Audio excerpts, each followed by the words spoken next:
তাদের দিকে খারাপভাবে চোখ তুলে তাকানোর কেউ সাহস করবে না।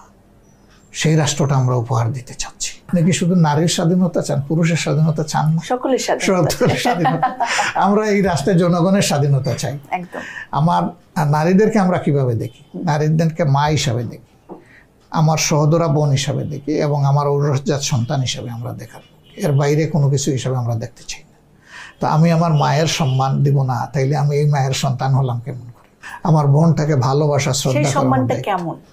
প্রচন্ড সম্মান। যে বিগত সরকার নানা সময় বলেছেন যে জামাতে ইসলাম যদি ক্ষমতায় আসে তাহলে নারী স্বাধীনতা থাকবে না, জামাতে ইসলাম যদি ক্ষমতায় আসে অন্য ধর্মাবলম্বীরা তাদের ধর্ম যথাযথভাবে পালন করতে পারবে না। এবং এই 5ই আগস্টের পরে নানা জায়গায় যে বিভিন্ন ধরনের ঘটনা ঘটেছে, মন্দির ভাঙচুর বলেন কিংবা বিভিন্ন জায়গায় নারীদেরকে হেনস্থা করা হয়েছে, সে কেন কপালে টিপ পড়লো, সে কেন বোরখা